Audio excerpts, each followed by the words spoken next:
இந்த நாளிலும் கூட சில மனிதர்களை நாம் பார்க்க போகிறோம். இவர்கள் ஆதியாகமத்தில் அறிமுகப்படுத்தப்படுகிறவர்கள். இவர்களுடைய தன்மை, இவர்களுடைய குணாதிசயங்கள், இவர்களுடைய வாழ்க்கையின் காரியங்கள் எந்த அளவுக்கு இறுதி காலத்தில் நாம் வாழ்ந்த இந்த நாட்களுக்கு அவை திருஷ்டாந்தமாக இருக்க போகின்றன என்பதை பார்க்க போகிறோம். முதலாவதாக நாம் பார்க்கிற தேவனுடைய மனுஷன், ஆதியாகமம் புஸ்தகம் 5ஆம் அதிகாரம் 21 to 24 வரை. ஏனோக்கு 65 வயதான போது மெத்துசலாவை பெற்றார். ஏனோக்கு மெத்துசலாவை பெற்ற பின் 300 வருஷம் தேவனோடு சஞ்சரித்துக் கொண்டிருந்து குமாரரையும் குமாரத்திகளையும் பெற்றார். ஏனோக்குடைய நாளெல்லாம் 365 வருஷம் ஏனோக்கு தேவனோடு சஞ்சரித்துக் கொண்டிருக்கையில் காணப்படாமல் போனார். தேவன் அவனை எடுத்துக் கொண்டார்.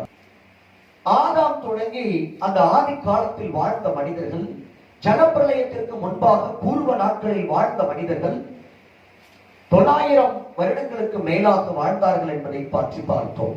ஒரு மனிதன் 800 வருஷங்களுக்கு மேல் மட்டும் வாழ்ந்தான். ஆனால் மீதியானவர்கள் எல்லாம் பொதுவாக 900 வருடங்களுக்கு மேலே வாழ்ந்தார்கள். இயேசு கிறிஸ்துவானவர் இந்த பூமிக்கு வந்து சிலுவையில் அறையப்பட்டு மரித்து அடக்கம் பண்ணப்பட்டு உயிர் தெழுந்து பரத்திற்கு ஏறி போன பிறகு சபை ஸ்தாபிக்கப்படுகிறது. அந்த சபையின் மூலம் சுவிசேஷமானது எருசலேம் தொடங்கி யூதேயா, கலிலேயா, சமாரியா நாடுகளை தொட்டு அதனை தொடர்ந்து உலகத்தின் கடைசி பரியந்தம் அப்போஸ்தலர்கள் சாட்சிகளாய் விளங்குகிறார்கள். புறஜாதிகள் ஆண்டவராகிய இயேசு கிறிஸ்துவை ஏற்றுக்கொண்டு உலகம் எங்கும் தேவனை தொழுது கொள்ள தொடங்கினார்கள். இந்த காரியத்திற்கு பூர்வ உலகத்தில் ஒரு காரியம் திருஷ்டாந்தமாக இருக்கிறது. ஆதாமும் ஏவாளும் பாவம் செய்த பிறகு அவர்கள் ஏதேன் தோட்டத்தை விட்டு தேவனால் விலக்கப்பட்ட பிறகு அவர்கள் பாவிகளாய் இருந்த போதிலும், பாவத்தினால தேவனுக்கும் தங்களுக்குமான உறவை இழந்த போதிலும், ஏதேன் தோட்டத்தின் ஜீவ விருட்சத்தின் கனியை புசிப்பதற்கான அதிகாரத்தை அவர்கள் இழந்த போதும் கூட அவர்களிடத்தில் ஒரு மாற்றத்தை கர்த்தர் உண்டாக்கினார்.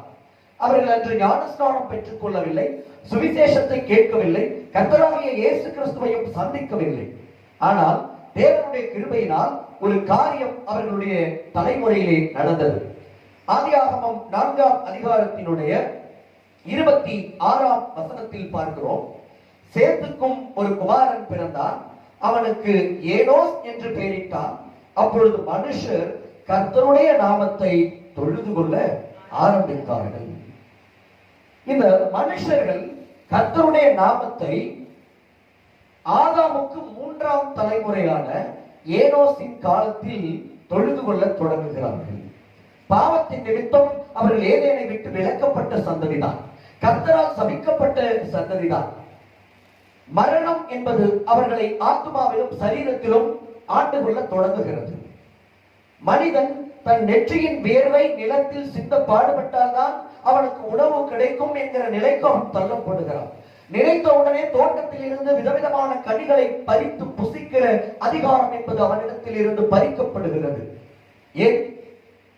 மனிதன் எந்த மண்ணில் இருந்து எடுக்கப்பட்டானோ அந்த மண்ணான மனிதன் பாவம் செய்ததனால் ஒட்டுமொத்த மண்ணையும் கர்த்தர் சபித்து போட்டார். இன்றைக்கு வரைக்கும் பார்க்கிறோம், எந்த மண்ணும், இந்த பூமியில் இருக்கிற எந்த மண்ணும் இயல்பாகவே நமக்கு தேவையான காய்கறிகளையோ கனிகளையோ பிறப்பிப்பதே கிடையாது. இந்த பூமி பிறப்பிப்பது எல்லாம் நமக்கு தேவையற்றதாக மட்டும்தான் இருக்கும். கள்ளி செடிகள் பிறக்கின்றன. யதார்த்தமாக வளர்கிற இந்த பூமியினுடைய தாவரங்கள் உங்கள் புசிப்புக்கு ஏற்றதல்ல, அது விஷத்தன்மை உடையதாக இருக்கும். ஆனால் தேவன் மனிதனை படைத்த பொழுது அவர் அப்படி படைக்கவில்லை. ஏனெனில் அவர் சகலவிதமான கனிமரங்களை உண்டாக்கி இருந்தார். அவை பார்வைக்கு மட்டுமல்ல, புசிப்புக்கும் ஆரோக்கியத்திற்கும் ஏதுவானவைகளாக, மனுஷனுக்கு சௌக்கியத்தை உண்டு பண்ணத்தக்கவைகளாக காணப்பட்டன. ஆனால் மனிதன் பாவம் செய்ததன் விளைவாக மனிதன் எந்த மண்ணில் இருந்து எடுக்கப்பட்டாரோ கர்த்தர் அந்த மண்ணை சபித்தார். உன் நிமித்தம் இந்த பூமி சபிக்கப்பட்டிருக்கும் என்று கர்த்தர் சாபமிட்டார். அதன் விளைவாக இன்று வரைக்கும் இந்த மண்ணானது மனிதனுக்கு தேவையான ஆப்பிள் மரங்களையோ ஆரஞ்சு மரங்களையோ அல்லது அத்தி மரங்களையோ பிறப்பிப்பதும் இல்லை. நம்முடைய அன்றாட வாழ்க்கைக்கு தேவையான எந்த காய்கறிகளையும் அது தானாய் பிறப்பிப்பதில்லை. மாறாக நமக்கு தேவையற்றதைத்தான் அது பிறப்பிக்கிறது. அந்த வார்த்தையின்படியே மனிதன் புறப்பட்டு போய் தன் நெற்றி வியர்வை நிலத்தில் சிந்த அந்த இடத்தை சுத்தம் செய்து அதை உழுது பிற்பாடு அதை தகுதிப்படுத்தி அதற்கு பிறகு விதைத்தால் தான், அவன் பாடுபட்டால் தான் அவனுக்கு தேவையானது என்னவோ அதை அவனால் பெற்றுக்கொள்ள முடியும் என்கிற நிலையை கர்த்தர் அவனுக்கு உண்டாக்கினார். ஆதியாகமம் 3ஆம் அதிகாரத்தின் 18ஆம் வசனத்தில் இருந்து பார்க்கிறோம். அது உனக்கு முள்ளும் குறுக்கும் முளைப்பிக்கும், வெளியின் பயிர் வகைகளை புசிப்பாய் என்று சொல்லி கர்த்தர் சொன்னார். இன்றைக்கு வயல்வெளியின் பயிர் வகைகளை நாம் புசிக்கிறோம். அரிசி, கோதுமை போன்ற பயிர் வகைகளை புசிக்கிறோம். இவை நமக்கு ஆசீர்வாதமானவையாக தேவனால் இன்று மாற்றப்பட்டிருக்கின்றன. ஆனால் இது சாபத்தின் விளைவாக கர்த்தர் நமக்கு கொடுத்த உணவு வகைகள் தான். கர்த்தர் ஆதியிலே மனிதனை படைக்கும் பொழுது இப்படிப்பட்ட உணவு வகைகளை மனிதனுக்கு நியமிக்கவே இல்லை. சாபத்தின் விளைவாகத்தான் வெளியின் பயிர் வகைகளை புசிப்பாய் என்று சொல்லி கர்த்தர் சொன்னார்.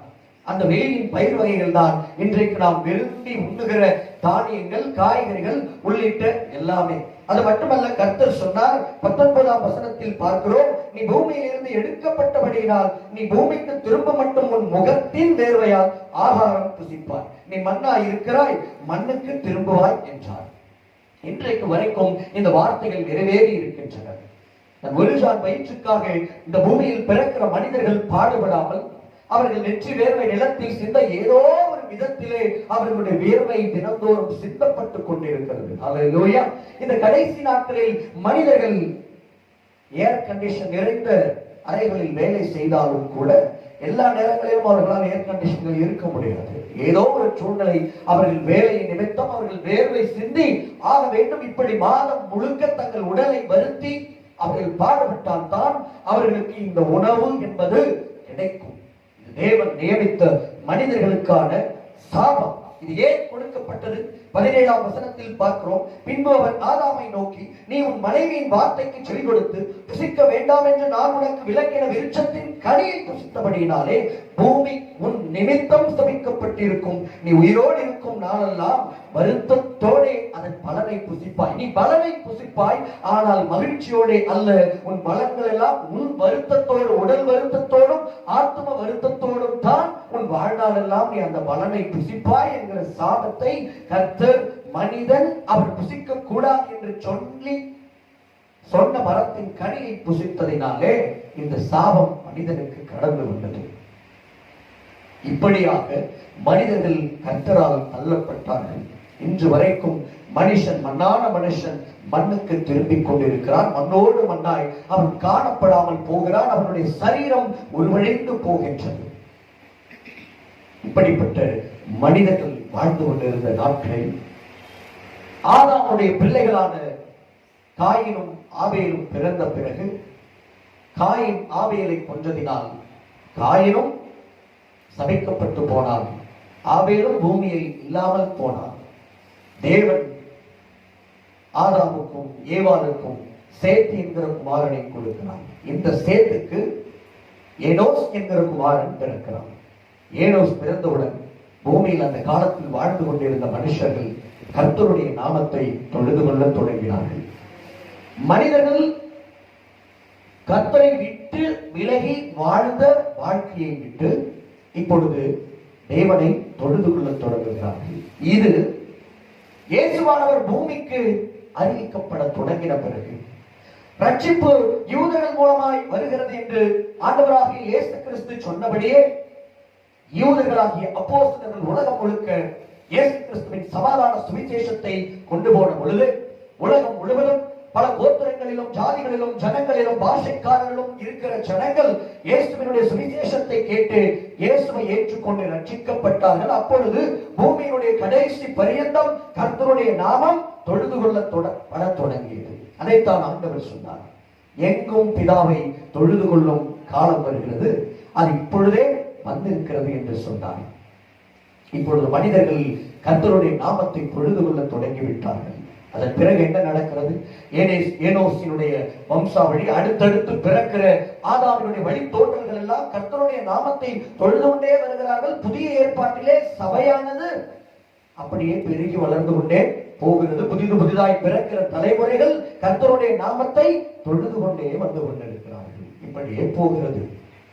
அன்றைக்கும் போனது, இன்றைக்கும் சபையினுடைய பயணம் இப்படியே தொடர்ந்து கொண்டிருக்கிறது. இந்த வரிசையில் ஏனோக்கு என்கிற ஒரு மனிதன் வருகிறார். 65 வயது வரைக்கும் ஏனோ தானோவென சஞ்சரித்த அந்த மனிதன் இப்பொழுது ஒரு மகனை பெற்றுக் கொள்கிறார். மெத்துசலா. மெத்துசலா என்றால் என்ன? ஆண்டவர் மெத்துசலா பிறந்த பொழுது ஏனோக்கினுடைய வாழ்க்கையில் ஒரு திருப்பு முறையை உண்டாக்குகிறார். உலகத்தோடு சஞ்சரித்துக் கொண்டிருந்த ஏனோக்கு தேவனை சந்திக்கிறார். தேவன் அவனுக்கு சில வெளிப்பாடுகளை கொடுக்கிறார். 2 வெளிப்பாடுகள் அவனுக்கு கொடுக்கப்பட்டன. ஒன்று, அவனுடைய தலைமுறைக்கு பிறகாக இந்த பூமியிலே ஜலப்பிரளயம் உண்டாக போகிறதை பற்றி கர்த்தர் ஏனோக்கிற்கு வெளிப்படுத்துகிறார்.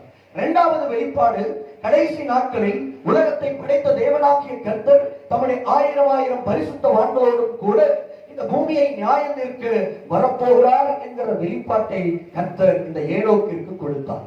2 வெளிப்பாடுகள் ஏனோக்கிற்கு கொடுக்கப்பட்டன. இந்த 2 வெளிப்பாடுகள் ஏனோக்கினுடைய வாழ்க்கையில் மிகப்பெரிய திருப்பு முனையை உண்டாக்கின. ஏனோக்கு ஒரு புதிய மனிதனாக மாறத் தொடங்கினார். மெத்துசலாவினுடைய வாழ்க்கையில் வந்ததிலிருந்து அவன் உலகத்தில் சஞ்சரித்துக் கொண்டிருந்த வாழ்க்கையை விட்டு தேவனோடு சஞ்சரிக்கிற வாழ்க்கைக்குள்ளாக கடந்து போனார். 65 வயதில் இருந்து ஏனோக்கின் வாழ்க்கையில் ஒரு மிகப்பெரிய மாற்றம் நிகழத் தொடங்குகிறது. தேவனுடைய மனிதனாக ஒவ்வொரு நாளும் தேவனோடு நடக்கிறார். தேவனுக்கு பிரியமான ஒரு மனிதனாக இந்த பூமியில் வாழத் தொடங்குகிறார். ராஜ்யத்தின் சுவிசேஷத்தை குறித்து 1000 தம்முடைய பரிசுத்தவான்களோடும் கூட கர்த்தர் வருகிறார் என்கிற ராஜ்யத்தின் செய்தி அவனால் அறிவிக்கப்பட தொடங்குகிறது. The book of Enoch என்ற புக் இன்றைக்கும் இருக்கிறது. அது பரிசுத்த வேதாகமத்தில் சேர்க்கப்படாமல் புறம்பே வைக்கப்பட்டிருக்கிறது. ஆனாலும் தனக்கு இறுதி காலத்தை குறித்து கடைசி நாட்களில் இயேசுவினுடைய வருகைக்கு முன்பாக நிகழப்போகும்படியாக நிகழப்போகிற காரியங்களை குறித்து கர்த்தர் வெளிப்படுத்தின எல்லா தரிசனங்களையும் அந்த மனிதன் எழுதி வைத்து விட்டு போனார். அது பரிசுத்த வேதாகமத்தில் சபையோரால் சேர்க்கப்படவில்லை. அது சேர்க்கப்பட்டால் இன்னும் அநேக காரியங்களை, கடைசி நாட்களை குறித்த பயங்கரமான காரியங்களை சபையோடு அறிந்து கொள்வதற்கு ஏதுவாக இருக்கும். ஏனோக்குடைய மகன் மெத்துசலா. மெத்துசலாவுக்கு பெயரினுடைய அர்த்தம் என்னவென்றால், அவன் போன பின்பு அது சம்பவிக்கும். அவன் போன பின்பு அது சம்பவிக்கும். இதுதான் மெத்துசலா என்ற வார்த்தைக்கான அர்த்தமாகும், பெயருக்கான அர்த்தமாகும். When he is gone it shall be. அவன் போன பின்பு எது சம்பவிக்கும்? ஏனோக்கு அந்த பெயரை தன் மகனுக்கு வைத்தான். ஏனோக்கு எதற்கு புதிய ஏற்பாட்டு சபைக்கு ஒப்பாய் இருக்கிறான்? ஏனோக்கு என்பது புதிய ஏற்பாட்டு சபையாகத்தான் இருக்கிறது. ஹல்லேலூயா. நீங்கள் நிச்சயமாக புதிய ஏற்பாட்டு சபையை ஏனோக்கு என்று அழைக்கலாம். ஏன்? கர்த்தராகிய இயேசு கிறிஸ்துவானவர் இந்த கடைசி நாட்களில் ரகசிய வருகை புரியும் பொழுது 2 விதமான கிறிஸ்தவர்களை அவர் பரலோகத்திற்கு எடுத்துக் கொள்கிறார். அதிலே கிறிஸ்துவுக்குள் மரித்தவர்கள் முதலாவதாக எழுந்திருப்பார்கள். பின்பு உயிரோடு இருக்கும் நாமும் மேகங்களின் மேல் அவர்களோட கூட ஆகாயத்தில் எடுத்துக் கொள்ளப்பட்டு கர்த்தருக்கு எதிர்கொண்டு போய் கர்த்தரோடு கூட எப்பொழுதும் இருப்போம் என்று சொல்லி வேதம் சொல்லுகிறது. இந்த ஏனோக்கு ரகசிய வருகையில் உயிரோடையே எடுத்துக் கொள்ளப்படுகிற சபையோருக்கு திருஷ்டாந்தமாய் இருக்கிறார். ஏனோக்கு ரகசிய வருகையில் எடுத்துக் கொள்ளப்படுகிற சபைக்கு திருஷ்டாந்தமாய் இருக்கிறார். ஏனோக்கினுடைய மகனாகிய மெத்துசலாவும் கூட இன்றைய புதிய ஏற்பாட்டு சபைக்கு ஒப்பாக இருக்கிறார். ரகசிய வருகைக்கு பிறகு இந்த பூமியில் என்ன நிகழும்? உபத்திரவ காலம் நிகழும். அன்று மெத்துசலா மரித்த பின்பு ஜலப்பிரளயம் சம்பவிக்கும் என்றுதான் கர்த்தர் சொன்னார். ஹல்லேலூயா. ஏனோக்கின் மகனாகிய மெத்துசலா இந்த பூமியில் வாழ்ந்து அவன் எப்பொழுது மரிக்கிறானோ அப்பொழுது இந்த பூமியை எல்லாம் அழிக்கத்தக்கதாக ஜல பிரளயம் என்கிற நியாய தீர்ப்பு உண்டாகும். அதைத்தான் அவனுக்கு பெயராகவே கர்த்தர் வைத்தார். அவன் போன பின்பு அது சம்பவிக்கும். When he is gone, it shall be. தகப்பன் ஏனோக்கு ரகசிய வருகை உயிரோடு எடுத்துக் கொள்ளப்படுகிறவர்களுக்கு திருஷ்டாந்தமாக இருந்தால், மகன் மெத்துசலா மரித்து உயிர் தெழுந்து ரகசிய வருகையை எடுத்துக் கொள்ளப்படுகிறவர்களுக்கு ஒப்பாயிருக்கிறார். ஹல்லேலூயா. இப்படி மரித்து உயிர் தெழுகிற சபையும் உயிரோடு எடுத்துக் கொள்ளப்படுகிற சபையும் உலகத்தில் இருந்து பரலோகத்திற்கு போன பின்பு அது சம்பவிக்கும். எது சம்பவிக்கும்? ஜலப்பிரளயத்திற்கு இணையான உபத்திரவ காலம் இந்த பூமியிலே சம்பவிக்கும். ஜலம் உபத்திரவத்தை குறிக்கிறது, வெள்ளம் உபத்திரவத்தை குறிக்கிறது.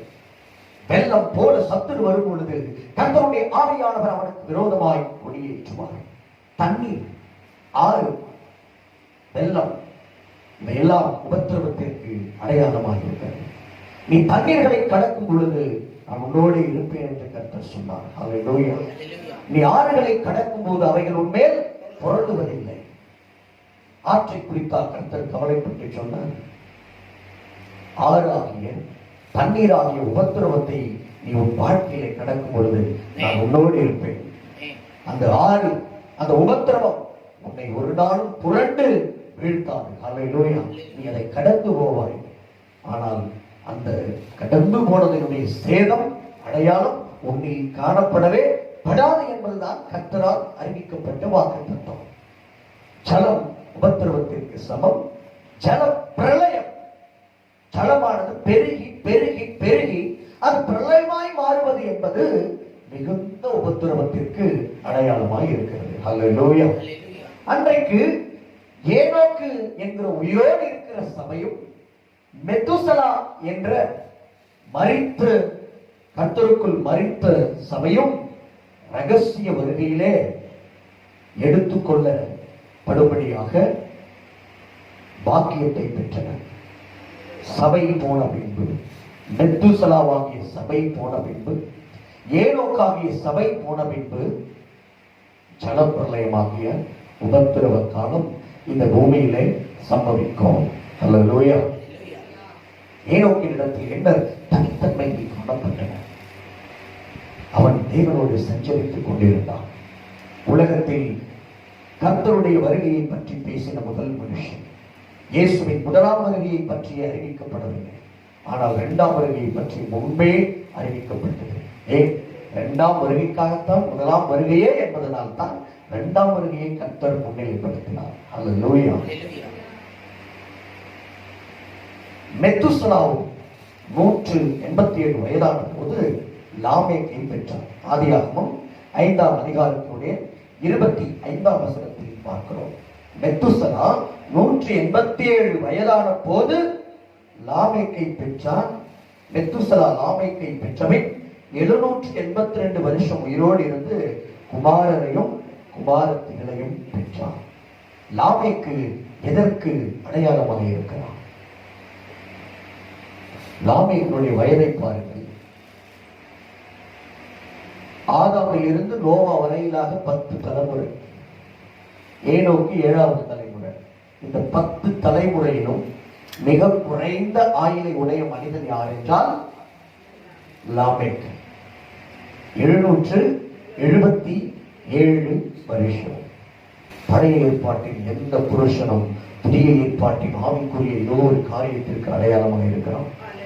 பழைய ஏற்பாட்டின் எந்த ஸ்தலமும், பழைய ஏற்பாட்டின் எந்த நிகழ்வும் புதிய ஏற்பாட்டில் மிகப்பெரிய ஆவிக்குரிய சத்தியங்களுக்காக திருஷ்டாந்தமாய் எழுதப்பட்டிருக்கின்றன. இவைகள் வரும் காரியங்களுக்கு நிழலாய் இருக்கின்றன. அவைகளின் பொருள் கிறிஸ்துவை பற்றியது. அப்படித்தான் ஏனோக்கு எடுத்துக் கொள்ளப்படுகிற உயிரோடு இருக்கிற சபைக்கு அவன் ஒப்பானவனாய் இருக்கிறான். மெத்துசலா வரப்போகிற உபத்திரவ காலத்திற்கு முன்பாக எடுத்துக் கொள்ளப்பட போகிற சபைக்கு அவன் அடையாளமாய் இருக்கிறான். சபை போன பின்பு உபத்திரவம் பூமியில சம்பவிக்கும். அன்று அவன் போன பின்பு 969 வருடங்கள் இந்த பூமியில வாழ்ந்து அவன் போன பின்பு உபத்திரவ காலம், அந்த ஜலப்பிரளயம் சம்பவித்தது. எழுதப்பட்டபடி நடந்தது. சரியாக மெத்துசலா இறக்கிறான். அப்பொழுது நோவாவுக்கு 600 வயது. ஜலப்பிரளயத்தை கர்த்தர் உண்டாக்குகிறார். அதே போல சபை பூமியை விட்டு புறப்பட்டு போன பின்பு இந்த பூமியிலே உபத்திரவ காலம் தொடங்கும். இப்ப உபத்திரவ காலம் லாமேக்கு உபத்திரவ காலத்திற்கு திருஷ்டாந்தமாக இருக்கிறார். அந்த லோயா 3:7 அர்த்தம் என்ன? உபத்திரவ காலம் 7 வருஷம். 7 முத்திரைகள் உடைக்கப்படுவதுதான் உபத்திரவ காலம். 7வது முத்திரை உடைக்கப்படும் பொழுது 7 தூதர்கள் தங்கள் எக்காலங்களை ஏந்திக் கொண்டு புறப்படுவார்கள். ஒவ்வொருவரும் தங்கள் எக்காலங்களை ஊதிக்கொண்டே வருவார்கள். 7ஆம் தூதன் தன் எக்காலத்தை ஊதும் பொழுது கர்த்தர் 7 கோப கலசங்களை உடைய 7 தூதர்களை புறப்பட பண்ணுவார். அவர்களால் இந்த உலகத்தின் முடிவு உண்டாகும். அல்லேலூயா. 777 என்ற எண் ஒரு எண். முதல் 7 முத்திரைகளை குறிக்கிறது. 2ஆம் 7 எக்காலங்களை குறிக்கிறது. 3ஆம் 7 கோப கலசங்களை குறிக்கின்றன. ஆக மொத்தம் லாமேக்கினுடைய 777 என்கிற வயது ரகசிய வருகைக்கு பின்பு சம்பவிக்க போகிற 7 வருட உபத்திரவ காலத்திற்கு அடையாளமாக இருக்கிறது. ஆமென் சொல்லலாமா? அல்லேலூயா. இப்போ லாமேக்கு 7 வருட உபத்திரவ காலத்திற்கும் அந்த உபத்திரவ காலத்தில் நிகழப்போகிற 7 முத்திரைகளின் உடைப்புக்கும் 7 எக்காலங்களின் ஊதுதலுக்கும் மற்றும் 7 கலசங்களின் ஊற்றுதலுக்கும் அவனுடைய வயது என்பது ஒரு திருஷ்டாந்தமாக இருக்கிறது. லாமேக்கின் குமாரன் யார்? நோவா. நோவாவுக்கு 600 வயதான போதுதான் கர்த்தர் இந்த பூமியிலே ஜலப்பிரளயத்தை கொண்டு வருகிறார். நோவா அவனுடைய குடும்பத்தாராகிய இவர்கள் முதலாகிய 8 பேர் புதிய ஏற்பாட்டு சபைக்கு ஒப்பானவர்களாக இருக்கிறார்கள். அந்த நோயா தெரிந்து கொள்ளப்பட்டு ரகசிய வருகையிலே எடுத்துக் கொள்ளப்பட போகிற சபைக்கு ஒப்பானவர்களாக இருக்கிறார்கள். பூமியிலே அந்த காலத்திலே எத்தனையோ லட்சம் மக்கள் வாழ்ந்தார்கள். ஆனால் அந்த மக்கள் எல்லாம் பாவத்தில் உழைத்து தவித்துக் கொண்டிருந்தார்கள். ஆனால் நோவாவுக்கு கர்த்தருடைய கண்களில் கிருபை கிடைத்தது. நோவா தன் காலத்தில் வாழ்ந்தவர்களுக்குள்ளே நீதிமானும் உத்தமனுமாய் இருந்தார். அவன் தேவனோடு சஞ்சரித்துக் கொண்டிருந்தான் என்று சொல்லி வேதம் அவனை பற்றி சாட்சி கொடுக்கிறது. இந்த 3 அம்சங்கள், நீதிமான், உத்தமன், சஞ்சரிக்கிறவன், இந்த 3 குணாதிசயங்கள் அவனிடத்தில் காணப்பட்டபடியால் அவனுக்கு தேவனுடைய கண்களில் கிருபை கிடைத்தது. வேதம் சொல்லுகிறது, நீதியை பிரசங்கித்த நோவா முதலான 8 பேரை அவர் காப்பாற்றினார். நோவாவுடைய குடும்பம் மட்டும் தெரிந்து கொள்ளப்படுகிறது. சபையம் தெரிந்து கொள்ளப்படுகிறது. வேதம் சொல்லுகிறது, மத்தேயு 24ஆம் அதிகாரம் 21 மற்றும் 22ஆம் வசனங்கள். ஏனெனில் உலகம் உண்டானது முதல் இதுவரைக்கும் சம்பவித்திராததும் இனிமேலும் சம்பவியாததுமான மிகுந்த உபத்திரவம் அப்பொழுது உண்டாகி இருக்கும். அந்நாட்கள் குறைக்கப்படாதிருந்தால் ஒருவனாகிலும் தப்பி போவது இல்லை. தெரிந்து கொள்ளப்பட்டவர்களின் நிமித்தமோ அந்நாட்கள் குறைக்கப்படும். நோவா குடும்பம் புதிய ஏற்பாட்டில் ரகசிய வருகைக்கு தெரிந்து கொள்ளப்பட்ட சபையோருக்கு மட்டும் அடையாளமாய் இருக்கிறது. அல்லேலூயா. இவர்களுக்கு கர்த்தருடைய கண்களில் என்ன கிடைக்கிறது? கிருபை கிடைக்கிறது. ஏன் இவர்கள் எப்படிப்பட்டவர்களாய் இருக்கிறார்கள்? நீதிமான்களாய் இருக்கிறார்கள், உத்தமர்களாய் இருக்கிறார்கள் மற்றும் தேவனோடு சஞ்சரிக்கிறவர்களாய் காணப்படுகிறார்கள். அதனால் இவர்களுக்கு கர்த்தருடைய கண்களில் கடைசி நாட்களில் கிருபை கிடைக்கிறது. யார் தேவனோடு சஞ்சரிக்கிறவர்? இயேசுவானவரை பாலகனாக எருசலேமின் தேவாலயத்திற்கு கூட்டிக் கொண்டு போன போது அன்னாள் என்கிற ஒரு விதவை வந்து சந்திக்கிறார். அவளை பற்றி வேதம் சொல்லுகிறது, அவள் 7 வருடம் மட்டும் தன் கணவனோடு வாழ்ந்தவனாக விதவையானாள். பிற்பாடு ஏறக்குறைய 84 வயதுள்ள அந்த விதவை உபவாசத்தோடும் ஆராதனையோடும் தேவனுடைய ஆலயத்திலேயே சஞ்சரித்துக் கொண்டிருந்தார். ஹல்லேலூயா! இது சஞ்சரித்து தன் வாழ்க்கையே முழுமையாக கர்த்தருக்காக அர்ப்பணித்து அவள் தேவாலயத்தில் ஆராதிப்பதிலும் ஜெபம் பண்ணுவதிலும் உபவாசிப்பதிலுமே தன் வாழ்க்கையை 7 வருடங்கள் மட்டும் தன் கணவனோடு வாழ்ந்தார். மீதியான காலமோ அதிகம். அவள் தனிமையான வாழ்ந்த நாட்கள் தான் அதிகம். அந்த நாட்கள் முழுவதும் தேவனோடு சஞ்சரித்தார். இயேசுவானவர் பாலகனாய் இருந்த பொழுதும் தம்மை அவளுக்கு வெளிப்படுத்தினார். ஹல்லேலூயா! அப்படி நோவா குடும்பத்தை கர்த்தர் தெரிந்து கொண்டு விட்டார். தெரிந்து கொள்ளப்பட்ட நோவாவினுடைய குடும்பம் பேழைக்குள்ளாக கடந்து போக வேண்டும். ஆனால் ஆண்டவர் 600 வயதுல தான் ஜலப்பிரளயத்தை உண்டாக்குகிறார். நோவாவுக்கு 600 வயதாகும் பொழுது. ஆனால் வெளிப்பாட்டையோ கிட்டத்தட்ட அவனுடைய 480வது வயதிலேயே கர்த்தர் அவனுக்கு கொடுத்து விட்டார். ஹல்லேலூயா! இது கிட்டத்தட்ட அவனுடைய தாத்தாவின் இடத்தில் இருந்து தகப்பனிடத்தில் இருந்து கூட நடந்து வந்த ஒரு விழிப்புணர்வாக கூட இருக்கலாம். ஏனென்றால் ஏனோஸ் காலத்திலிருந்தே மனுஷர்கள் கர்த்தருடைய நாமத்தை தொழுது கொண்டு வந்தாலும் கூட ஒரு எழுப்புதல் எப்பொழுது அந்த நாட்களில் வாழ்ந்த அந்த தேவ புத்திரர்கள் என்று வேதம் அவர்களை பற்றி குறிப்பிடுகிறது. இந்த தேவனை தொழுது கொண்ட மனிதர்களுடைய வம்சாவழியில் வந்த பிள்ளைகளைத்தான் தேவ குமாரர்கள் என்று வேதம் சொல்லுகிறது. தேவ குமாரர்கள் என்று வேதம் சொல்லுகிறது. எப்பொழுதும் போல ஞாயிற்றுக்கிழமை கிறிஸ்தவர்களாக அந்த தினமும் ஜெபிக்கிறவர்களாக வேதம் வாசிக்கிறவர்களாக யதார்த்தமாய் அவர்களுடைய வாழ்க்கை அப்படியே கடந்து போய் கொண்டிருக்கிறது. கடைசி காலம் வருகிறது. இதோ இது ஏனோக்கின் காலம். ஹல்லேலூயா! மெத்துசலாவின் காலம். ஏனோக்குக்கு 65 வயதான பொழுது மெத்துசலா வந்தான். வந்தது மெத்துசலா அல்ல, தேவனுடைய வெளிப்பாடு, தேவனுடைய புதிய ஒரு ஆயத்தத்திற்கு ஏதுவான எச்சரிக்கை. இதுவரைக்கும் வாழ்ந்து வந்த கிறிஸ்தவ வாழ்க்கை முறையல்ல. இனிமேல் வாழப்போகிற வாழ்க்கை என்பது முழுக்க முழுக்க வருகைக்கு ஆயத்தமாவதற்கான வாழ்க்கை. இதுவரைக்கும் தேவனை தொழுது கொண்ட வாழ்க்கை, ஆராதித்த வாழ்க்கை, யதார்த்தமாக ஜெபம் பண்ணிய வாழ்க்கை, நம் சுய காரியங்களுக்காக ஜெபம் பண்ணிய வாழ்க்கை, கர்த்தரை தேட வேண்டும் என்கிற நியமத்திற்காக வேதத்தை ஒரு குறிப்பிட்ட சில அதிகாரங்கள் மட்டும் வாசித்து வந்த வாழ்க்கை. ஆனால் 2020 அந்த கர்த்தருடைய நாமத்தை தொழுது கொண்ட யதார்த்த வாழ்க்கை முறையெல்லாம் முடிந்து போனது. அல்லேலூயா! 2021 வருகை கால வாழ்க்கை முறை சபைகளின் மத்தியில் தொடங்குகிறது. ஏனோக்கினுடைய வெளிப்பாடு பெற்ற நாட்கள் தொடங்குகின்றன.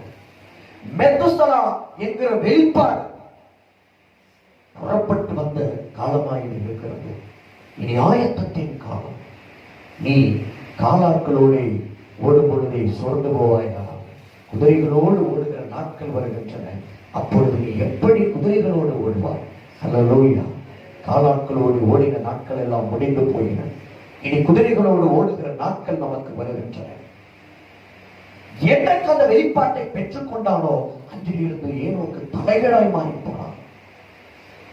இன்றைக்கு நம்மத்திலே தேவ ராஜ்யத்தினுடைய கர்த்தருடைய வருகையை பற்றிய வசனங்கள் மீண்டும் மீண்டும் அறிவிக்கப்பட்டுக் கொண்டிருக்கின்றன. நாம் ஏனோக்காய் மாற என்று அழைக்கப்படுகிறோம். மெத்துசலாவாக மாற இன்றைக்கு அழைக்கப்படுகிறோம். நோவாவாக மாறுவதற்கு இன்று நாம் அழைக்கப்படுகிறோம். ஏனோசும் தேவனுடைய பிள்ளைதான். அவனுக்கு பின் வந்த ஏனா, மகலாயேல் உள்ளிட்டவர்களும் கூட தேவனுடையவர்கள் தான். ஆனால் அவர்கள் வாழ்ந்த காலகட்டம் என்பது வேறு. ஏனோக்கில் இருந்து நோவா வரையிலான இந்த 3-4 சந்ததிகள் தலைமுறைகள் வாழ்ந்த காலகட்டம் வேறு. அந்த காலகட்டத்தினுடைய முக்கியத்துவத்தை அவர்கள் அறிந்திருந்தார்கள். அதனால்தான் வாழ்க்கை முறையை நோக்கி இருந்து முற்றிலுமாய் மாறி போகிறது. தேவனை பற்றிய பயம் சூழ்ந்து விடுகிறது. தேவன் சொல்லிய காரியங்கள் நிறைவேற போகின்றன என்பதை பற்றிய எச்சரிக்கை உணர்வு அவர்களை ஆட்கொள்கிறது. அது அவர்களை நகர்த்துகிறது, அழுத்துகிறது. பிரஷர் நம்மளை அலைந்து தெரிய வைக்கும். இன்றைக்கு சாயங்காலத்துக்குள்ள 5 லட்சம் கொடுக்கணும் அப்படின்னு ஒரு அழுத்தம் உண்டானால் அந்த அழுத்தம் நம்மை செயல்பட வைக்கும். அல்லேலூயா. அது அன்றாட வாழ்க்கையின் செயல்பாடா இருக்காது. மாறாக 5 லட்சத்திற்கான, அதுவும் சாயங்காலம் 5 மணிக்குள்ளாக நான் கொடுக்க வேண்டிய 5 லட்சத்திற்கான அதற்கு ஏதுவான செயல்பாடாக மட்டும் இருக்கும். அல்லேலூயா. அதற்கு முந்தைய நாள் வரைக்கும் எனக்கென்று ஒரு அன்றாட வாழ்க்கை முறை இருந்தது. இத்தனை மணிக்கு தான் எழுவோம், இத்தனை மணிக்கெல்லாம் பிரேக்ஃபாஸ்ட் முடிச்சிருவோம், அதற்கு பிறகு இப்படி வாழ்வோம், மதியம் இத்தனை மணிக்கெல்லாம் லஞ்ச் எடுத்துருவோம், இத்தனை மணிக்கெல்லாம் மதிய தூக்கம் ஒன்று போட்டுருவோம், அதுக்கப்புறம் சாயங்காலம் இத்தனை மணிக்கு எழுவோம், அப்படியே கொஞ்சம் ஈவினிங் டிஃபன் லைட்டா எடுத்துக்குவோம், அப்புறம் கொஞ்சம் அப்படியே ரிலாக்ஸ்டா இருப்போம், அப்புறம் நைட்டு ப்ரேயர் பண்ணிட்டு பாட்டு பாடிட்டு படுத்துருவோம். இது அன்றாட கிறிஸ்தவ வாழ்க்கை முறை. அல்லேலூயா. அழுத்தம் இல்லை, அழுத்தம் எதுவும் இல்லை. ஆனா அடுத்த நாள் விடுகிறது. 5 லட்சம் 6 மணிக்குள்ள 5 மணிக்குள்ள செட்டில் பண்ணணும்னு சொல்றாங்க. பிரேக்ஃபாஸ்ட் எடுத்துக்க தோணுமா? லஞ்ச் எடுத்துக்க தோணுமா? ஈவினிங் டிஷ் எடுத்துக்க தோணுமா? எதுவும் வேண்டாம். ஒரு அழுத்தம் என்னை இயக்கும். என் அன்றாட வாழ்க்கை என்னை இயக்காது. அந்த நாள் என்னை இயக்கும். அந்த நாளின் அழுத்தம் என்னை இயக்கும். அதற்கேற்றபடியாக நான் செயல்படுவேன். அதற்கு முந்தைய நாட்கள் வரை நான் கடைபிடித்து வந்த சந்திப்புகள், உணவு உட்கொள்ளும் நேர முறைமைகள் எல்லாம் தூக்கி எறியப்பட்டு இப்பொழுது இந்த நாளுக்கு ஏற்றபடியான ஒரு ஓட்டம் என்னில் உண்டாகும். அல்லேலூயா. அப்படி ஒரு நாட்களுக்குள்ளாக நாம் கடந்து வந்து விட்டோம்.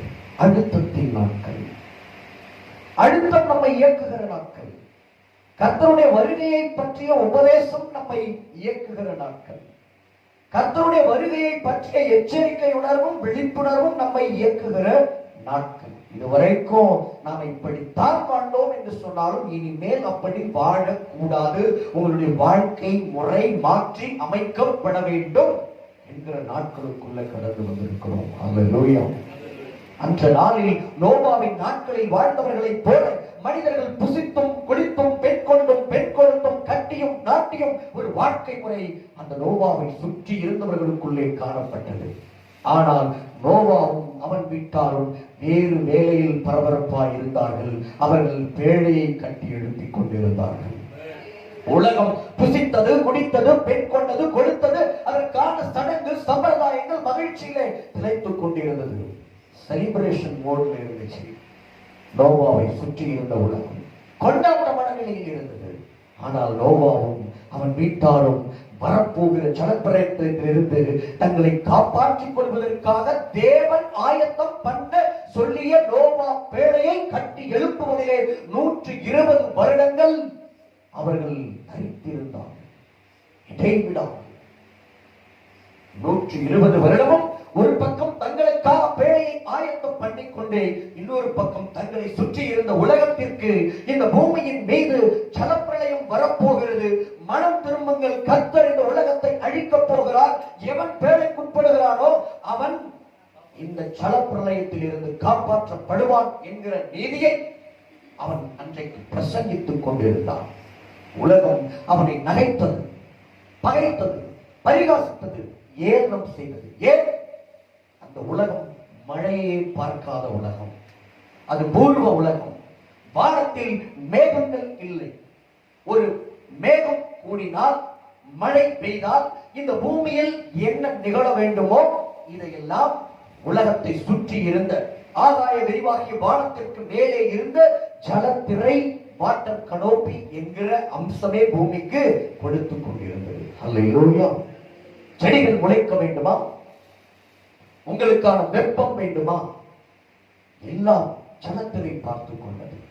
இன்றைக்கு மேகங்கள் கூடி மழை பெய்தால் தான் நாம் குடிப்பதற்கான தண்ணீர் இந்த பூமியின் அடியில் ஊறும். நம் விவசாயத்திற்கான தண்ணீர் கிடைக்கும். ஒரு வருடம் மழை பெய்யாவிட்டால் வறட்சி தேசம் எங்கும் தாண்டவமாடும்.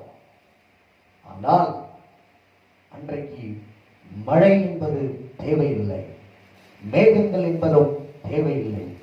எங்கள் வானத்தில் என்ன நிலை இருக்கிறதோ அதுதான் பூமியில் எதிரொலிக்கும். சூரியன் உக்கிரமா இருந்தால் பூமியில் அதனுடைய வெப்பத்தன்மை நம்மை பாதிக்கும். திடீரென கருமேகங்கள் சூழ்ந்தால் உடனே நம்மை சுற்றி ஒரு குழுமை சூழ்ந்து கொள்கிறது. வானத்தில் நிகழ்கிற மாற்றங்கள் பூமியிலே நம்மை சுற்றி அட்மாஸ்பியரிலே பெரிய மாற்றங்களை உண்டு பண்ணுகின்றன. அன்றைக்கு வானத்தில் அடிக்கடி மாறுகிறதான சூழ்நிலைகள் இல்லை. வானத்தின் மேலே ஜலத்திரை என்ற ஒரே ஒரு சூழ்நிலை மட்டும்தான் இருந்தது. அன்றைக்கு வானம் ஒட்டுமொத்த உலகத்திற்கும் ஒரே மாதிரியாக நடந்து கொண்டது. ஆனால் இன்றைய வானம் ஊருக்கு ஊர், மாநிலத்துக்கு மாநிலம், மாவட்டத்துக்கு மாவட்டம், தேசத்துக்கு தேசம் விதவிதமாய் நடந்து கொள்கிறது. ஹல்லேலூயா. எங்கு மேகங்கள் கூட வேண்டும், எங்கே மழை பொழிய வேண்டும், மழையின் முடிவை நான் பார்த்திருக்கிறேன், நீங்களும் பார்த்திருக்கிறீர்கள். பயணித்துக் கொண்டே இருக்கும் பொழுது சரியாக கோடு போட்டது போல ஒரு இடத்துல மழை நின்றதை பார்த்திருக்கிறேன். ஆச்சரியமா இருக்கும். அதுக்கடுத்து ஒரு இன்ச் ஏன் அந்த தண்ணி விடுது இல்ல? அந்த கோடு யார் போட்டது? இந்த ரோடு இல்லை, திடீர்னு ஒரு இடத்தோட அப்படியே மழை நிற்குது. அதுக்கு என்ன பார்த்தா ஒரு துளி மழை இல்லை. கர்த்தர் பார்க்கலாம். அந்த எந்த ஊர்ல மழை பெய்யணும், எங்க எவனுங்களா இருக்கிறாங்களோ எந்த ஊர் மேலெல்லாம் மழை பெய்யக்கூடாது, அதெல்லாம் ஆண்டவர் என்ன செய்யறாரு? பார்த்துதான் இறங்குறாரு. எந்த ஊரை மழையை பெய்ய வச்சு கெடுக்கணும், எந்த ஊரை மழை பெய்ய வைக்காமல் கெடுக்க வேண்டும், கர்த்தருக்கு தெரியும். அந்த லோகியா. அப்போ ஆனா ஜலத்திரை காலத்துல இந்த மழை என்பது பெய்யவில்லை. ஆனா வானம் ஒட்டுமொத்த உலகத்துக்கும் ஒரே மாதிரி தான் இருக்கு. சோ வானம் ஒரே மாதிரியா நடந்து கொண்டா உலகமும் ஒரே மாதிரி தான் இருக்கும். ஹல்லேலூயா. வானத்தில் எந்த விதமான மாற்றங்களும் இல்லை, பட்சபாதம் இல்லாம அன்றைக்கு ஆண்டவர் முழு உலகத்தையும் நடத்தினார். இன்றைக்கு பட்சபாதமாய் நடத்துகிறார். காரணம் இருக்கிறது. ஒரு விதமான வார்ம் டெம்பரேச்சர், ஒரே விதமான வெப்பம் முழு உலகத்தையும் ஆளுகை செய்து கொண்டிருக்கிறது. மழையை பார்க்காத தலைமுறை பிரளயம் வரப்போகிறதுன்னு நோவா போய் சொல்றான். மழை எப்படின்னே இருக்குன்னே தெரியாது, மழையினால பிரளயம் உண்டாக போகிறதுன்னு சொன்னா சிரிக்காம என்ன செய்வாங்க? இல்ல, நிச்சயமா சிரிப்பாங்கல்ல. அந்த லோயா. ஆமா, இப்போ இன்னைக்கு நாம சுவிசேஷத்தை பிரசங்கிப்பதற்கு ஏதுவாக அநேக அடையாளங்கள் இந்த பூமியில நிகழ்ந்து கொண்டே இருக்கிறது. வசனத்தை சொல்லி அதற்கு ஏதுவான அடையாளங்களை நம்மளால என்ன செய்ய முடியும்? எடுத்து காண்பிக்க முடியும். ஆனா அன்றைக்கு நோவாவுக்கு அப்படிப்பட்ட ஏதுவான அடையாளங்கள் எதுவுமே இல்லை. மூடுபடிதான் என்ன செய்கிறது? உலகத்தை, பூமியை நனைத்துக் கொண்டிருக்கிறது. மழை இன்னும் பெய்யவில்லை.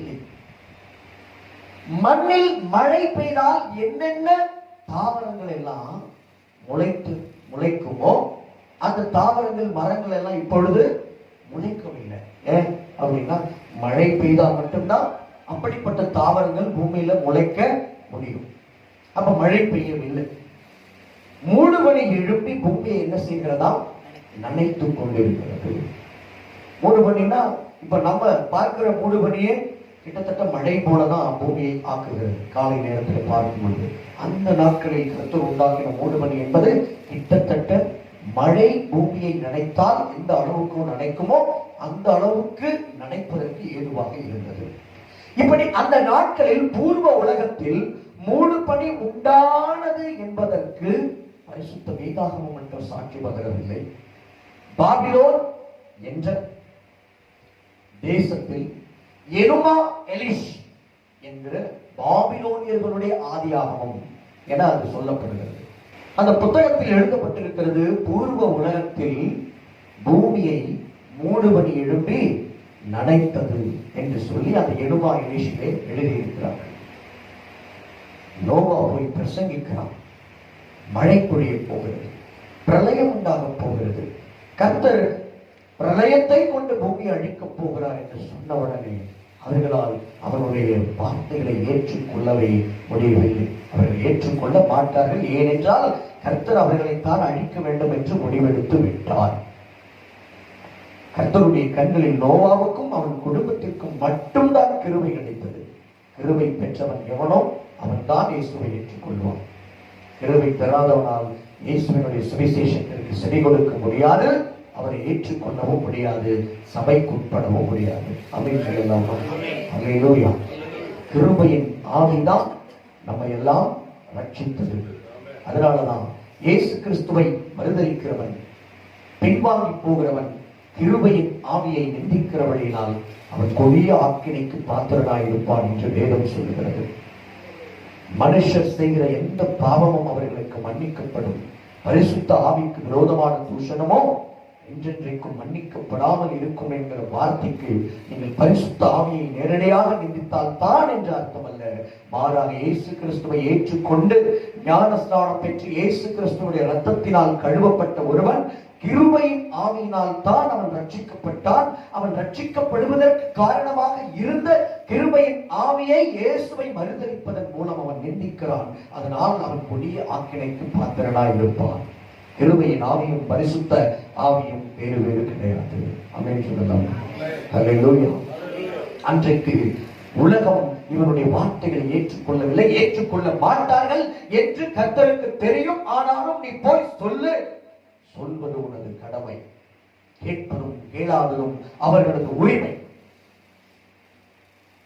ஏனென்றால் அவர்கள் ஆக்கினைக்கு ஏதுவாக தெரிந்து கொள்ளப்பட்டவர்கள், கேட்க மாட்டார்கள். ஆனால் நியாய தீர்ப்பு நாளிலே ஆண்டவரே நீர் எங்களுக்கு எப்பொழுது ஜலப்பிரளயம் வரப்போகிறது என்று அறிவித்தீர், யார் எங்களுக்கு சொன்னார்கள் என்று சொல்லி கர்த்தரை நோக்கி அவர்கள் கேள்வி எழுப்பக்கூடாது, குற்றம் சாட்டக்கூடாது என்பதற்காகத்தான் கர்த்தர் அன்றைய பூர்வ உலகத்திற்கு நோவாவின் மூலம் சுவிசேஷம் அறிவித்தார். இன்றைய இந்த உலகத்திற்கும் தம்முடைய ஊழியர்கள் மூலம் சுவிசேஷத்தை பிரசங்கித்துக் கொண்டிருக்கிறார். ஏன் இங்கு எல்லா மனுஷரும் ரட்சிக்கப்பட மாட்டார்கள் என்று கர்த்தருக்கு தெரியும்.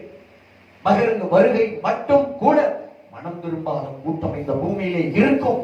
ஆனாலும் ஏன் எல்லோருக்கும் சுவிசேஷம் அறிவிக்கப்பட வேண்டும்? நியாய தீர்ப்பு நாளின் பொழுது எந்த மனிதனும் கர்த்தரை குற்றம் சொல்லக்கூடாது என்பதற்காகத்தான் சுவிசேஷம் அறிவிக்கப்படுகிறது. அல்லேலூயா. ஆனால் பரலோகம் என்பதோ புதிய வானமோ புதிய பூமியோ இது எல்லாம் இயேசு கிறிஸ்துவுக்கு உட்பட்டவர்களுக்கு மட்டும்தான். உட்படாதவர்களுக்கும் சுவிசேஷம் அறிவிக்கப்படும். சுவிசேஷம் ஜீவ வாசனையையும் தனக்குள் கொண்டிருக்கிறது, மரண வாசனையையும் தனக்குள் கொண்டிருக்கிறது. ஒரு சுவிசேஷத்தை ஏற்றுக்கொள்ளும் பொழுது ஒரு மனுஷனுடைய வாழ்க்கை தேவனுக்கும் உட்படலாம், அல்லது தேவ கோபத்திற்கும் ஏதுவாக அவன் ஏற்றுக்கொள்ளாத பொழுது அவனுடைய வாழ்க்கை மாறி போகும். அல்லேலூயா. சுவிசேஷம் என்றைக்கு ஒரு மனிதனை சந்திக்கிறதோ அந்த நாள் அவனுடைய வாழ்க்கையில் மிக முக்கியமான நாள்.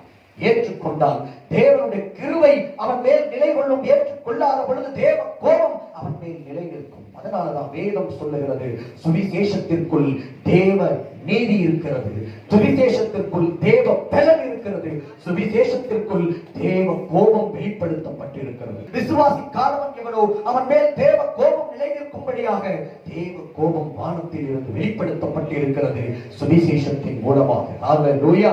முன்பு சமாதானத்தின் சுவிசேஷத்தின் மூலமாகவும் கர்த்தர் இந்த தேவ கோபத்தை வெளிப்படுத்தினார். இன்று இந்த கடைசி நாட்களில் தேவ ராஜ்யத்தின் சுவிசேஷத்தின் மூலம் தேவனுடைய உக்கிர கோபம் பூமியின் மீது வெளிப்படுத்தப்பட்டுக் கொண்டிருக்கிறது. அல்லேலூயா.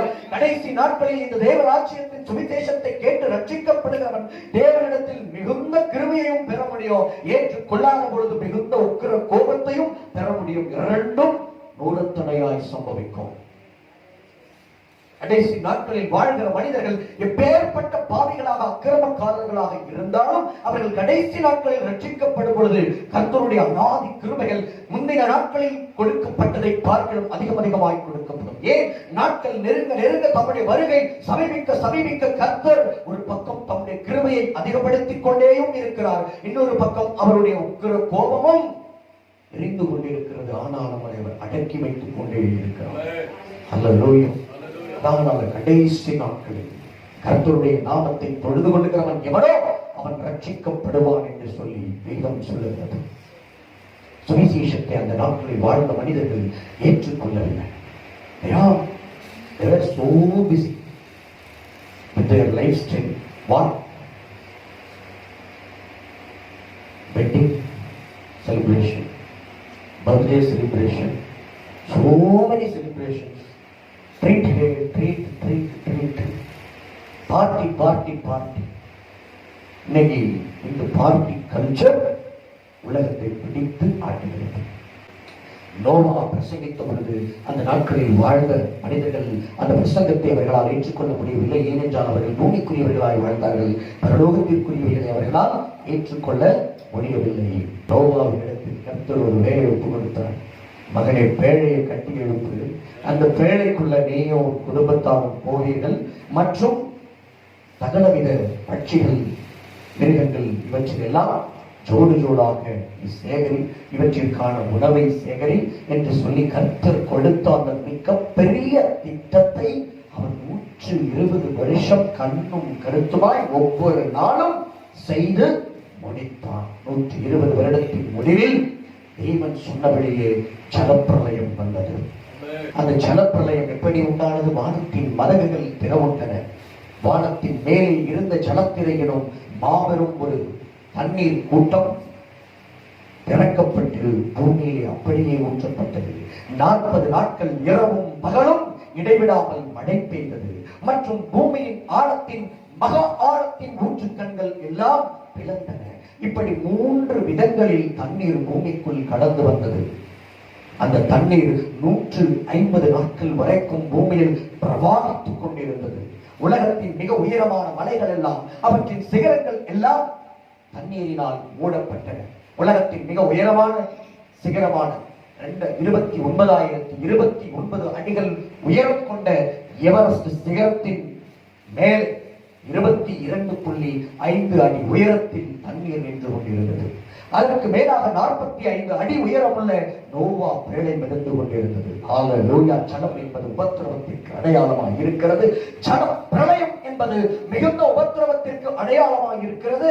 இந்த ஜலப்பிரளயமாகிய மிகுந்த உபத்திரவம் நிகழ்ந்து கொண்டிருக்கும் காலத்தில் பரலோகம் எனும் பேழையில் சபை சந்தோஷமாக இருக்கும். அல்லேலூயா. எந்த ஜலத்தின் மேலே உயரத்தில் 29,000 அடிகள் உயரம், அந்த மலை சிகரத்திற்கு மேலே 22.5 அடிகள் உயரம், அதற்கு மேலே 45 அடி உயரம் உள்ள நோவா பேழை பிரளயத்தின் மேலேயே. எந்த பிரளயம் பூமியின் மற்ற குடிகளை அழித்ததோ அதே பிரளயம் தான் இந்த பேழையை எழுப்ப பண்ணிற்று. அல்லேலூயா. நீங்கள் கர்த்தருக்கு சரியா இருந்தா ஒரே ஆயுதம் தான். அந்த ஆயுதத்தை கொண்டு கர்த்தர் எவர்களை அழிக்கிறாரோ அதே ஆயுதத்தால் உண்மை காப்பார். ஜலப்பிரளயம் உலகத்தை அழிக்க அனுப்பப்பட்டது. ஆனால் கர்த்தர் அதே ஜலப்பிரளயத்தை கொண்டுதான் தம்முடைய பேழையை மேலே மேலே மேலே எழும்ப பண்ணினார். ஆமென் சொல்லலாமா? நீங்கள் கர்த்தருக்கு பிரியமானவர்களாய் இருந்தால் பிறருக்கு சுருக்கும் கண்ணியமாய் இருப்பது உனக்கு ஆசீர்வாதமாய் மாறி போய்விடும். வேதம் தெளிவாய் சொல்லுகிறது, மழை பெய்து பேழையை எழுப்பப்பட்டது. பேழை கிளம்புகிறது, எழும்புகிறது.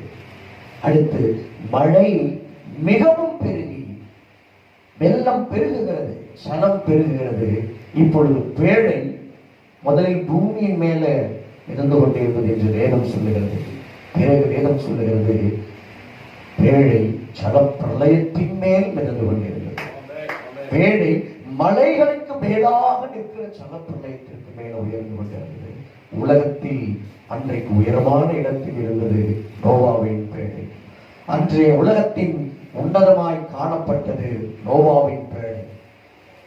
உபத்திரவ காலம் என்கிற 7 வருஷ காலம் ஜல பிரளயத்திலே அந்த நாட்களில் உபத்திரவ காலத்திலே ஜனங்கள் எல்லாம் துன்பப்படும் பொழுது தெரிந்து கொள்ளப்பட்ட சபையோ பரலோக களஞ்சியத்திலே சந்தோஷமாய் காணப்படும். ஆமென். ஜல பிரளயம் முடிந்த உடனே என்ன ஆச்சு? 150 நாள் பிரவாகித்துக் கொண்டிருந்தது. 151வது நாள்ல ஆண்டவர் என்ன பண்ணார்? காற்றை வீச பண்ணுகிறார், மழையை நிறுத்துகிறார், பூமியினுடைய அந்த ஆழத்தின் ஊற்றுக்கங்களை அடைக்கிறார், வானத்தின் மதகுகள் எல்லாம் மூடப்பட்டன. ஜனம் குறைய தொடங்குகிறது. குறைய தொடங்கி தொடங்கி தொடங்கி தொடங்கி 151வது நாளிலிருந்து குறைய தொடங்கி 371 நாட்களானது இந்த முழு ஜலமும் காய்ந்து போகிறது. ஜலம் காய்ந்த உடனே என்ன நடந்தது? பேழை அராராத் என்கிற துருக்கி நாட்டில் இருக்கிற மலையின் மேல் தங்கிற்று என்று வேதம் சொல்லுகிறபடியே அந்த மலையின் மேல் தங்கிற்று. அந்த பேழையில் இருந்து அன்றைக்கு நோவாவினுடைய குடும்பத்தாரும் அவர்களோடு கூட பேழையில் சேர்க்கப்பட்ட உயிரினங்கள் எல்லாம் தேவனாலே திறந்து விடப்பட்டு பூமிக்கு புறப்பட்டு வந்தன. அப்போ வெள்ளம் காய்ந்ததும் பேழை திறக்கப்பட்டது. பூமியில் உபத்திரவம் காலம் ஓய்ந்ததும் பகிரங்க வருகையில் சபை பூமிக்கு இறங்கியது. பரலோக களஞ்சியத்தில் பரலோகம் என்னும் பேழையிலே வைத்து உபத்திரவ காலத்திற்கு காக்கப்படுகிற சபையானது உபத்திரவ காலம் 7 வருஷம் முடிந்த உடனே, முடிந்து விட்டது என்று தெரிந்த உடனே இயேசுவானவரோடு கூட பூமிக்கு இறங்கி வருகிறது. அன்றைக்கு நோவாவும் அவன் குடும்பத்தாரும் இந்த பூமியை ஆளுகை செய்ய இறங்கி வந்தார்கள். அப்படி சபை ரகசிய வருகையில் எடுத்துக் கொள்ளப்பட்ட சபை பகிரங்க வருகையில் பூமியை ஆளுகை செய்ய இறங்கி வரும். ஏன்? ஜலப்பிரளயம் ஓய்ந்து விட்டது, உபத்திரவ காலம் ஓய்ந்து விட்டது.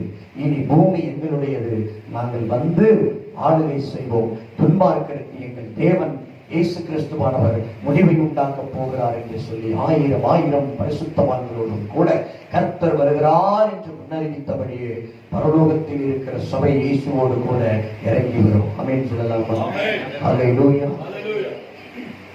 இப்படி கர்த்தர் ஏனோக்கில் தொடங்கி மெத்துசலா, லாமேக்கு, கடைசியாக நோவா வரைக்குமாக இந்த 4 புருஷர்களுக்கும் வரப்போகிற ரகசிய வருகை, அந்த ரகசிய வருகையில் நிகழப்போகிற உயிர்த்தெழுதல், உயிரோடு இருக்கிறவர்களின் மறுரூபமாகுதல், பிற்பாடு நடக்கப் போகிற 7 வருட உபத்திரவ காலம், அந்த 7 வருட உபத்திரவ காலத்தினுடைய 7 முத்திரைகள், 7 இக்காலங்கள், 7 கலசங்கள், இவற்றையெல்லாம் ஒப்பீடு செய்து பிற்பாடு நோவா ஜலப்பிரளயத்தின் பொழுது பேழையில் சேர்க்கப்பட்டதை காண்பித்து அந்த பேழையில் இருந்து ஜலப்பிரளயம் ஓய்ந்ததில் அவர்கள் இறங்கி வருவது வரைக்குமாக இந்த ஆதி காலத்து சம்பவங்கள், புருஷர்கள் எல்லாம் இனி வரப்போகிற சம்பவங்களுக்கு நிழலாயிருக்கிறார்கள். ஹல்லேலூயா. இவைகளின் பொருள், இவர்களின் பொருள் வரப்போகும் ரகசிய வருகையை பற்றியது, வரப்போகும் உபத்திரவ காலத்தை பற்றியது, வரப்போகும் பகிரங்க வருகையை பற்றியது, வரப்போகும் 1000 வருட அரசாட்சியை பற்றியது. ஆமென் சொல்லலாமா? ஹல்லேலூயா.